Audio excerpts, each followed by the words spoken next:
We're headed off into the rise of mobile. You ready? Everybody ready? Mobility is the biggest thing right now. This is a hot topic. So Brent Leary, hi. It's very nice to see you.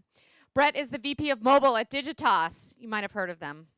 They're a very, very, very large digital agency with an office here in Boston, and they do really extraordinary work. So I will let Brett take it from here, introduce the panelists, and run the show. Rise of Mobile. Hi, my name is Brett Leary, a VP of Mobile at Digitas, like Debbie mentioned. Pretty big agency. We have the luxury of working with big companies in the e-commerce ecosystem, from American Express to Dunkin' Donuts to Goodyear Tire, Victoria's Secret, and the list goes on and on and on. We do probably 99% of our clients we are doing some mobile work with. I run a mobile shopping showcase here in our Boston office. It's kind of a show and tell for grown-ups to be able to touch and feel some of these new technologies like beacons and wallets and things that consumers are going to use.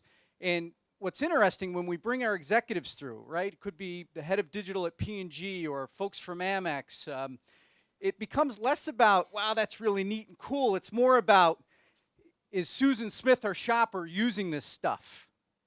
Right? How do we map out our customer journey to find where we're going to implement this in a way that people are going to use it and make sense? It meets our objectives in terms of meeting their needs, right? Whether it's inventory checks, can I pick it up somewhere, et cetera. And so that's what we're going to talk about here today. We've got a great set of panelists. I'm going to let you guys introduce yourselves in a second here. But we're really going to ask these folks from 3 different kind of areas within the shopping ecosystem. Right? I think we're just missing a pure e-tailer in the mix. Right? So we may talk a little bit more about how mobile is assisting in the path to purchase. Dustin? Hi, my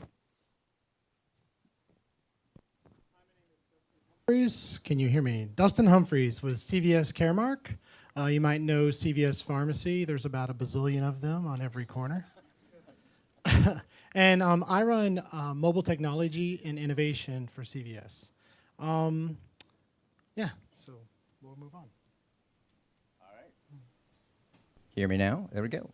My name is Prindle. I'm president and CEO at Blueport Commerce. We are an e-commerce provider focused on the $75 billion retail furniture category.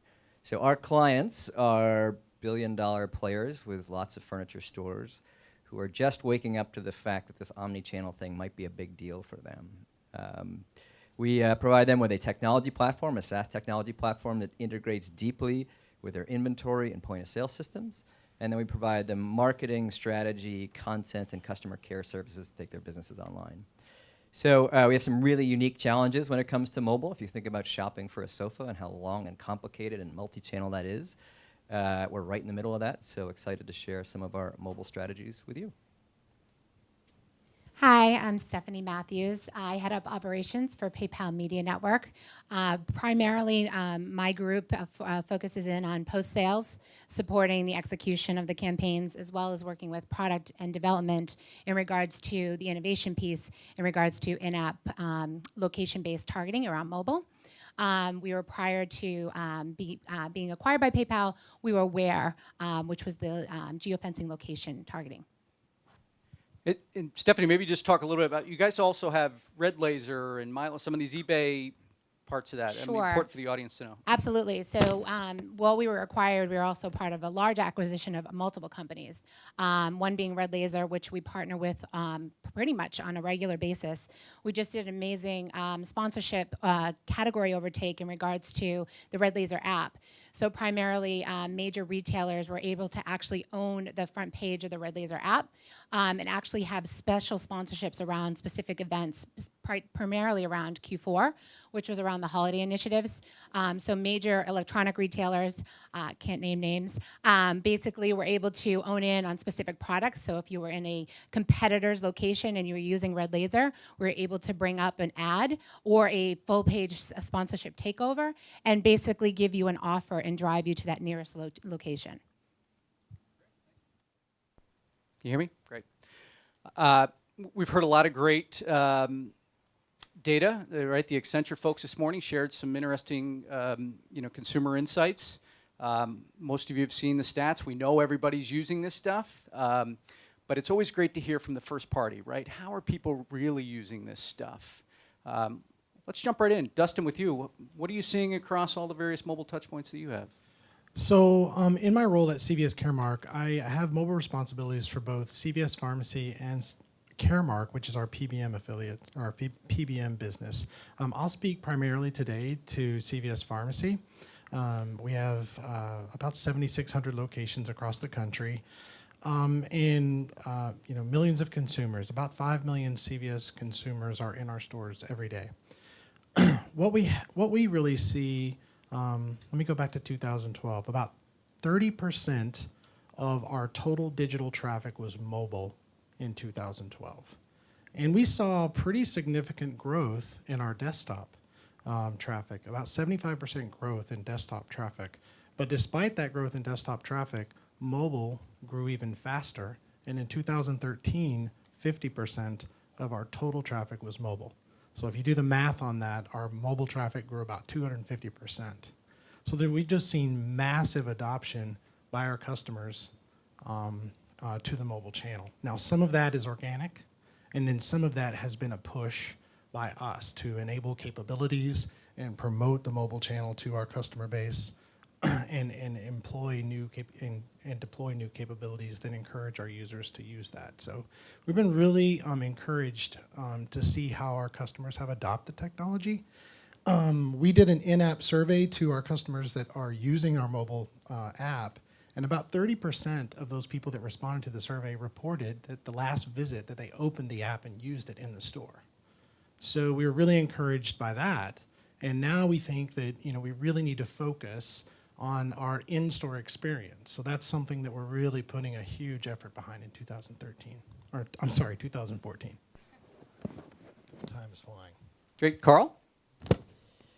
Yeah, we've got a slightly different challenge, I think, than Dustin. So we're trying to help retailers, again, sell really big, considered, expensive purchases. The number one selling item on our portfolio of sites is sectionals, so something that's really fairly elaborate. And if you think back to when you bought your last sofa, and you think about what that process looked like, you probably went to a bunch of stores, you probably did some research online, and you either just sort of gave up because it was so frustrating, or you had sort of a miserable experience and finally purchased something, or you just said screw it and went to IKEA and made it easy. We're sort of focused on that middle experience and how mobile in particular can enable furniture shopping to feel like a modern experience like every other category has done. And so we use it really in three ways right now, all related to sort of the unique capabilities of a mobile device, a smartphone. One is location. We have real-time store lookup availability in stores. So if you're driving around and you hear one of those horrible radio spots for a local furniture store, we can actually show you products you might like, and then show you a store where you can go sit and touch and feel that particular product. So it's a plug in the marketing funnel. The second thing about a handheld is it's always with you, regardless of whether you're at home, in bed, in a store, or anywhere in between. Your handheld's with you. And so we use it as a marketing platform. If you walk into one of our clients' stores and you meet a salesperson you like, you see a sofa, but you have to talk it over with your spouse, or you want to shop around and you leave, the salesperson said, great, let me save that for you on our platform. And when you come back into the store, you don't have to start over. Customer walks out with their selection saved on our platform. They get an email while they're in the parking lot. They may shop around, and they can actually buy that sofa on their smartphone after they shopped around or talked to their spouse. So sort of closing the funnel there. And then the third capability of a smartphone that we love is the camera. The biggest question in furniture is how's it going to look when it's in my home? So we just launched an augmented reality app that allows you to use your phone in your home to basically walk around a 3D model of your potential sofa or your potential dining room set and see what it's going to look like in your home. So it's all about making shopping easy. It's not about a tiny little desktop version of our main e-commerce site, but it's very specific use cases where a handheld is just the best device going to solve that problem for a consumer. I would say, one of our biggest challenges, being part of PayPal is trying to change consumer behavior and thoughts around PayPal as just being a payment solution, and truly trying to be an overall omni-channel solution. And just to piggyback on one of the examples I just gave in regards to Red Laser, what we're trying to do is really make relevant content and relevant ads to put people to drive people in store or to do an action that's relevant during that time that they're interacting on their mobile device. So one of the other things that we've been doing is working with a lot of the retailers is being able to ingest. We also, one of our sister companies, Milo, we're able to get real-time inventory data. So again, going back to a full-on, omni solution from a perspective, you're in store, you're using your Red Laser app, you're scanning a good, that ad comes up telling you that there's a better price model that's 5 minutes away, driving to that place. But not only do you want to just, maybe not go to that store and pick it up, but maybe you want to purchase it through your mobile device. And so one of the things that we're working hard on is trying to really complete that MEC, so that mobile express checkout process. And then on top of all of that, being able to solve for giving really true offers for that specific merchant, whether it be us depositing an offer into that consumer's wallet. So if they buy that purchase on their mobile phone and a checkout using PayPal, we actually give them an additional incentive by giving them that discount. So a lot of the challenges that we've been having is really trying to educate our consumers and really, really understand the kind of the full end-to-end experience around that.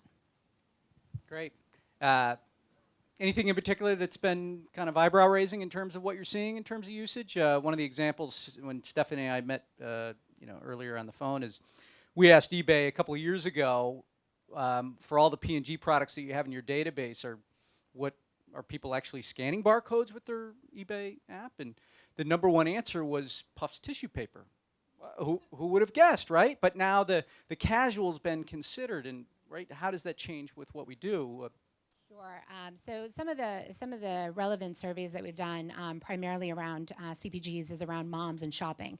A good example that we're looking into some of the relevant competitors or things they're doing, like Target, their cartwheel. So basically what we're trying to do is drive people when they go into a store to check in, and then actually put in relevant offers into their wallet and actually drive them to shop.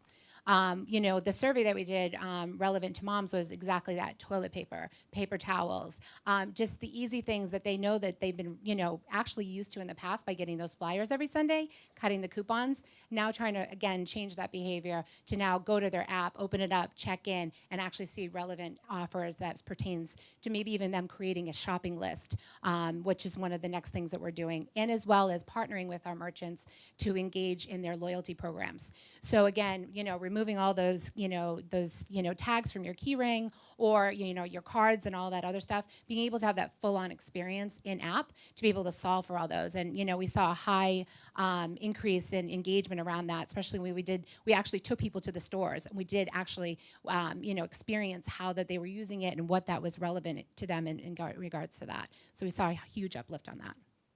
Yeah, just to comment on that.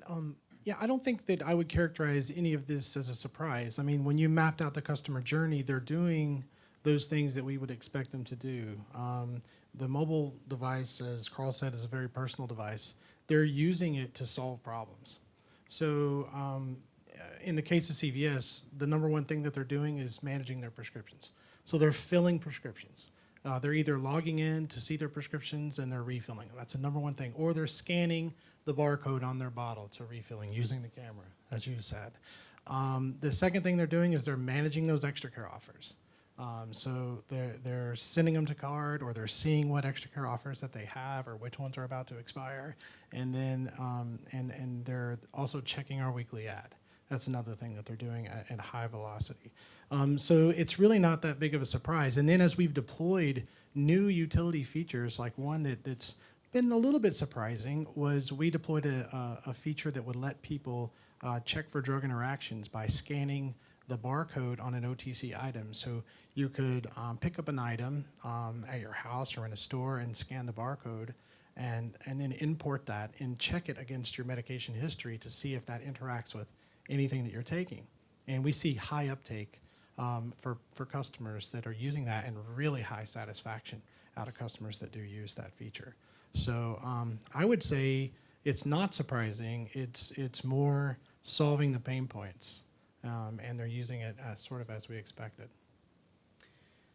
You mentioned the magic word, mapping the customer journey. In the Accenture Forrester research, a gentleman asked the question, or there was something about the small number of companies, or at least the companies that were surveyed, that are actually doing that, right, to find insights.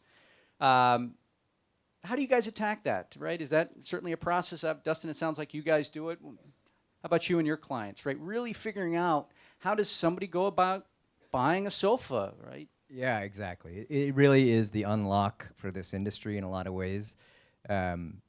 Previous marketing in this space, and we view ourselves more of a marketing platform as much as an e-commerce platform, but previously in this space, the customer journey was, see a lot of really annoying ads on TV, and maybe go to the store and buy. And there was nothing in between. And going through and mapping all of those interactions between going to a store, going home, talking to people, getting consultation on advice, visualizing product, what we find is the middle of that funnel between awareness and purchase, all of the leverage in this business is there. So the ability for us to go between a website to a mobile device to a point of sale in the store unlocks some really interesting opportunities. Just to give you one example, we segment our customers based on their behavior on a desktop or a tablet. And that information is used to customize that experience all the way through the funnel. So if you're looking for furniture, you might be a style-driven shopper. You may be looking to beautify your home. Or you may be a deal hunter. You may just want 20% off. And if you message one of those messages to the wrong segment, you can really turn them off. So if you show red 20% off to somebody who's seeking style, they say, oh, you're cheap. And if you say, here's a beautiful style-driven home to somebody who's looking for a deal, they say, oh, you're way too expensive. So the ability to, through digital analysis, identify who a consumer is, creates a new journey where a customer comes in, we know who they are. They see retargeting. It's talking about either style or a discount. They get emails that talk to them in a language that they're interested in, focusing on style or focusing on discounts. And when they get into a store, because we're integrated all the way into the store, they're greeted by a salesperson who says, hey, this is the most stylish sofa you've ever seen, or hey, this is 20% off this week. So the more information you gather during this long purchase cycle, and these cycles are 28, 29 days, and the more you can integrate that data, you really unlock an industry that's been stuck for a really long time with a very old marketing model. Yeah, I think the one advantage that we have is that we have PayPal data. We are actually able to see our consumers trending and their buying habits. And so, one of the next steps that we're going with is really identifying when we're working with specific merchants, who are trying to, draw in new business, our capacity to be able to actually identify lookalikes. For example, like an apparel retailer is trying to drive in, an uplift of their TPV and engagement of new consumers. We're able to actually look at our data points from, trending and buying habits from our PayPal consumers and able to actually show them, the right audience that we should be targeting. One of the things that we're also working with, we do partner with a lot of other companies such as Axiom, and really understanding behaviors and buying habits and actually be able to solve for those things. So those are one of the things that we're working closely with our merchants on now. Just a caution, and I don't think this applies necessarily or is in counter to Stephanie or Carl's comment, but for any omni-channel retailers out there, one caution is to not just look at data, but to actually get with the customer. We benefit at CVS from a great customer research team, and get in the homes with customers, get in the store with customers, walk with them through the aisles, stand with them in lines. Understand, that customer journey in the physical store as well. I can tell you, without revealing too much of our strategy, in 2014, a lot of our insights came from, not from data, from clickstream data, but from talking and with customers and standing in line with them and understanding how we could use this personal device to change the experience. Marketing 101, right? Right. Well, I think it's also important too but what we do is to be the customer, right? One of the things that I constantly have our teams doing is use the product. When we set up an ad or we're going in to draw, the in-app experience, actually use it. When we buy things, we're ordering lunch in-house, use the app to buy it. So you really see the end-to-end experience, which is important. Let's talk about that theme. Dustin, start with you on this, right? E-commerce, Mobile 1.0 was about, we could look at our log files and see that, yeah, people really do want to interact on their mobile device with our sites. And what we did in the industry is we built optimized experiences for them, native apps, etc.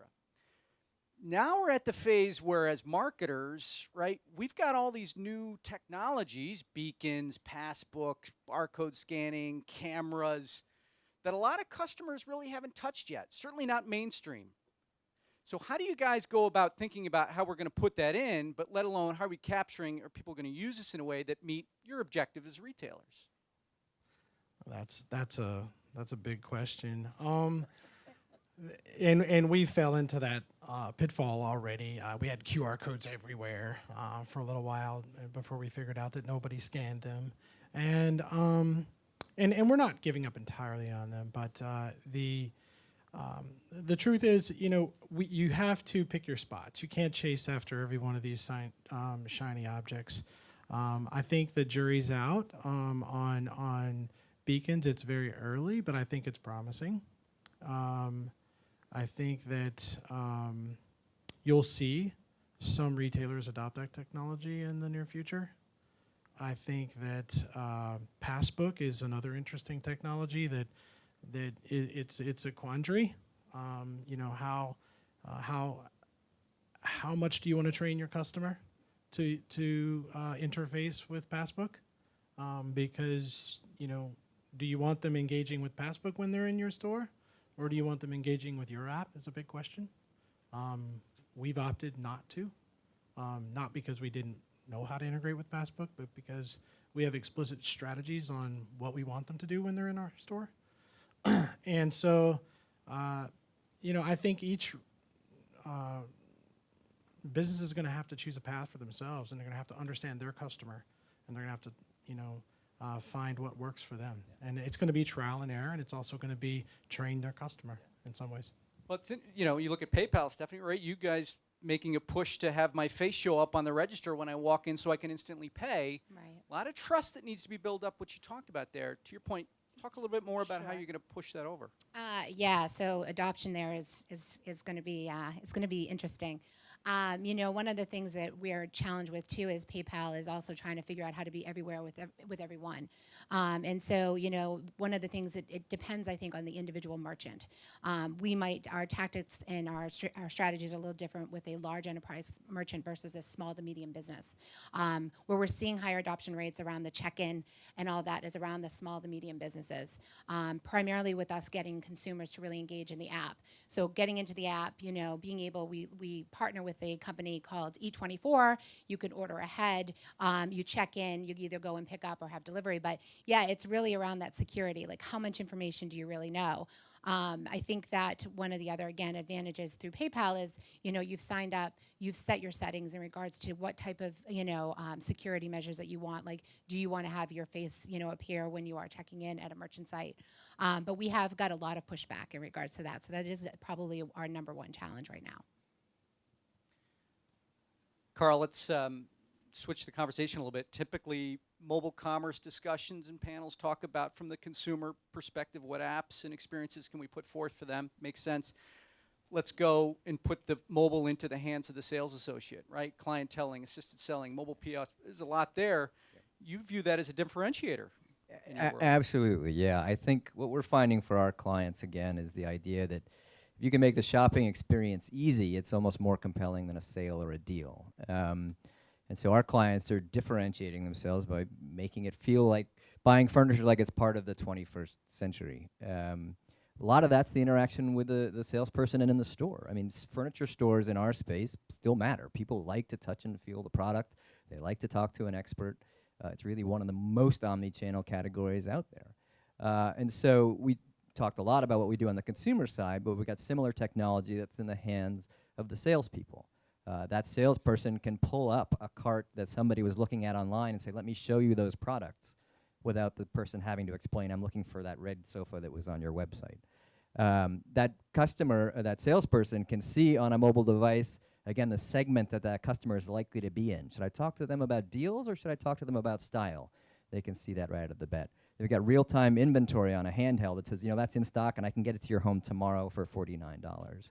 So we have deep integration all the way up from the marketing channels all the way through the distribution models and the point-of-sale system that really enables what we want to do, which is to have a good, productive conversation between a consumer and a sales associate in a store. And when you do that, all of a sudden, it's easy to buy furniture, and you have people buying that really were not thinking about doing it before.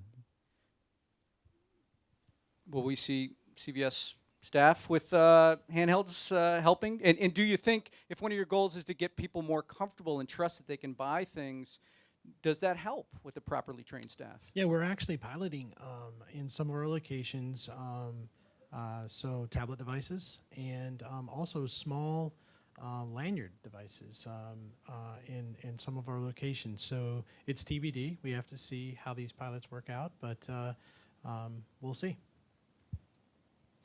Some of the panels talked about the aggregation of data. Stephanie, back to you.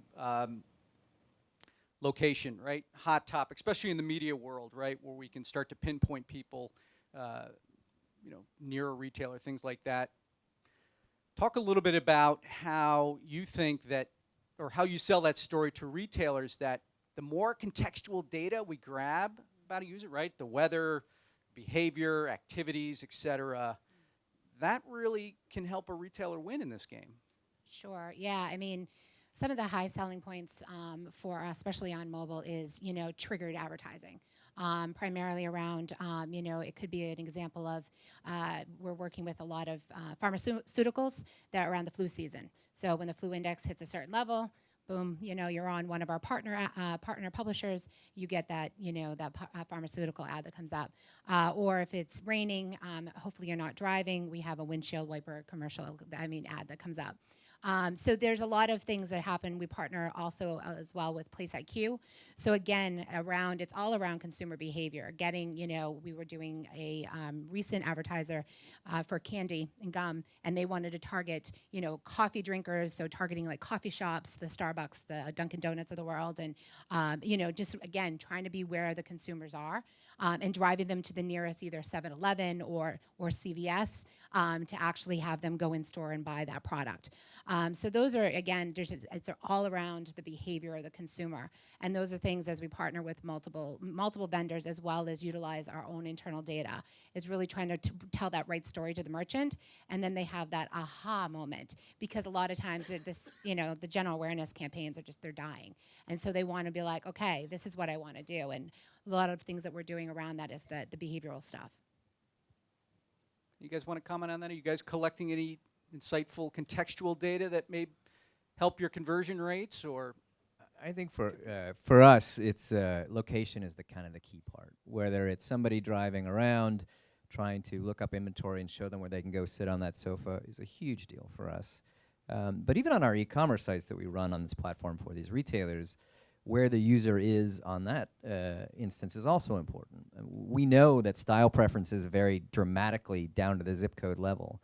And so we're constantly optimizing search results and even marketing to some degree based on where that user is. To your point, it's all about context. And particularly for us, the key context is one is location, and then two, how you're thinking about furniture. And if we can get those two things right, we can do a lot to sort of personalize that experience in such a way that we convert a lot better than a store in some cases. Dustin, the folks at Google talk about FMOT, right? First moment of truth. And right, I'm driving, I got sick kids, I need to buy some cold syrup. How do you guys intercept that? Or thinking about ways that, do you really need them to purchase buy on the CVS app and then go pick it up in the store? Or you've got, right, you're on every corner, does it really matter? That's sort of the quandary that, the entire CVS digital proposition is in right now. I mean, a lot of the items that we sell are really urgent or more convenience plays, not high consideration things. So we think that lends itself to a mobile strategy, actually. So when people are actually probably not going to go online and research a lot of our products, they're going to go in the store, and they may want to get reviews on those products while they're in the store. We do see opportunities for maybe potential for leveraging mobile for our drive-through experience, as an example. and you may see activity in that in the future for us. But you know, largely, you know, we don't look at the mobile device as a play for m-commerce, right?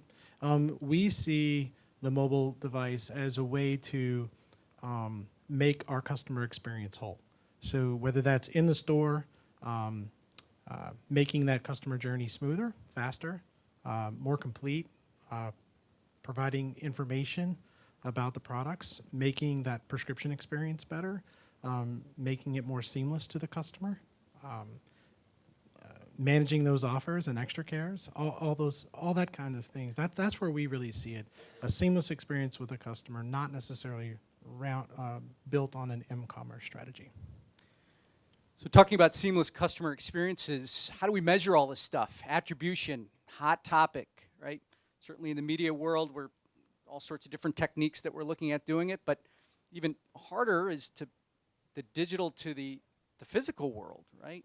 Stephanie, you've got kind of a closed loop from cash register to an ad unit. Are you helping your clients in that regards? Yeah, so I mean, you know, 67% of all consumers start at one channel and end up doing the buying purchase through another channel. And so, you know, one of the things that we're trying to do, and we have an offer called the closed loop offer, is really how do we drive from getting an email stating that we've saved an offer in your wallet and either drive you in store to check out through the POS or to drive you online. And so one of the things that we're constantly trying to measure is if some testing that we've done recently is looking at the consumer base for PayPal that's checked out with a specific retailer and looking at the overall TPV, and then actually doing a test with an offer and seeing how we're actually driving up that TPV. Once we're able to, which we just recently did a campaign with a marketplace merchant in Canada, we ran a 3-week campaign depositing an offer into their account, saving $10 off if they spent $50 or more. We drove their TPV up 400% during that campaign, which is again a really compelling story right there. So those are some of the things that we're doing. We're primarily focusing right now with our larger enterprise customers, primarily online, but you know, our major competitor being Amazon, we're trying to also help some of the marketplace merchants that are on eBay and kind of how to solve for those things, driving people to actually, whether it be maybe eBay or to those individual marketplace sites. So we're doing a lot of that around there. Great. Getting the 5-minute sign here. So one quick response in terms of what about consumer usage would you love to know that we just haven't tapped into yet? Anything quickly? Look, I think there's a ton we don't know, quite honestly. I think it's very early days. I think the only way to discover it is, you know, come up with a user story that makes sense to you, try it, test it quickly, and then when you're wrong, you know, go do something else. I think, you know, the potential that's there and the amount that's known about consumers on this channel is very uncertain. What's very certain is that regardless of whether you're buying the least urgent thing in the world, a sofa, or something very urgent like flu medicine, mobile plays a huge role in that. So I think we just got to test and learn our way through it. I think for CVS, we're forecasting this to be, you know, by far, you know, our dominant channel. That we see customers engaging with mobile around their prescriptions, photos, extra care as clearly the #1 channel for us in the future. So, How about some questions? I think we got a couple of minutes, right, Debbie? Questions from the audience? Yeah, Can you repeat that? So the question is, how much are we integrating with sort of third-party data sources around demographics and house sizes with Zillow and the rest of it? Yeah, we're not down to the house level yet, which is an intriguing idea, but certainly sort of Experian data, Newstar, all that stuff's getting so detailed that we actually can target in a lot of ways, you know, both messaging from the desktop or tablet site through mobile all the way into the store based on that data. It really is.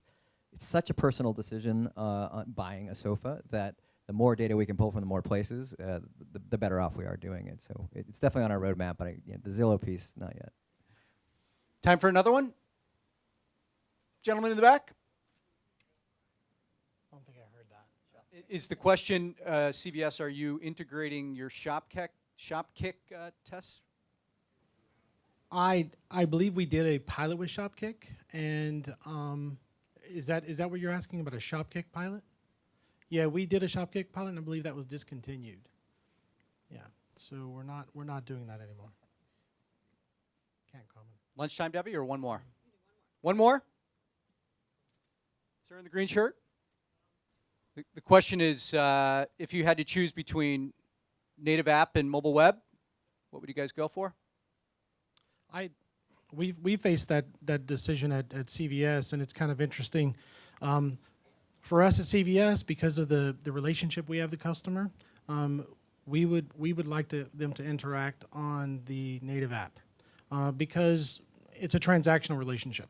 So we don't get a lot of commerce in terms of m-commerce. That's not our strategy. So traffic from Google, as it relates to search terms like sofa, is not as important to us. I would imagine this is a very different answer for Carl. Yeah, very true. Yeah, I mean, our belief is certainly responsive website is sort of table stakes, and the app. And to your point, downloading an app is a pretty high hurdle for a retailer. You're gonna have something that's pretty unique for somebody to download it. What we have found is augmented reality, the ability to see a product in your home, making use of the camera, which is only possible through an app, is something people will download because there's a demonstrable benefit for it.